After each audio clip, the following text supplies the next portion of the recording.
کبھی نہیں سنا کہ انسان کو عاجزی لے ڈوبی، انسان کو ہمیشہ اس کا تکبر لے ڈوبتا ہے۔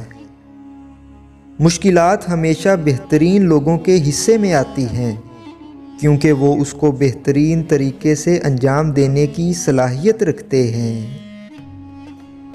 معافی کا مطلب گلے لگانا نہیں، بلکہ یہ عہد کرنا ہے کہ جو اذیت اس نے مجھے دی ہے وہ میں نے اس کو نہیں دینی۔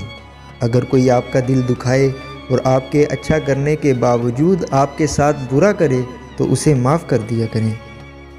اچھے لوگوں کو ٹھوکر مارو گے تو وہ ٹوٹیں گے نہیں، لیکن پھسل کر تمہاری زندگی اور پہنچ سے دور ضرور چلے جائیں گے۔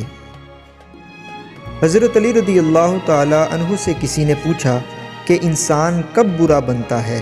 آپ رضی اللہ تعالیٰ عنہ نے فرمایا، جب وہ اپنے آپ کو دوسروں سے اچھا سمجھنے لگے۔ زندگی میں کبھی کوئی آپ کا کردار اٹھا کر چونک میں بھی لٹکا دے تب بھی اطمینان رکھیے، عزت اور ذلت صرف اللہ کے ہاتھ میں ہے۔ اتنے خشک نہ بنو کہ توڑ دیے جاؤ اور اتنے نرم نہ بنو کہ نچوڑ دیے جاؤ۔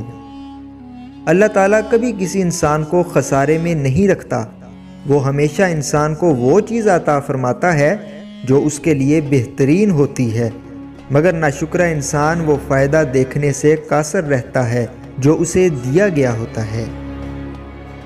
جو لوگ جتنے میٹھے ہوتے ہیں، زندگی ان کا اتنا ہی کڑوا امتحان لیتی ہے۔ کیا آپ جانتے ہیں کہ اچھے انسان میں بھی ایک برائی ہوتی ہے؟ وہ سب کو اچھا سمجھ لیتا ہے۔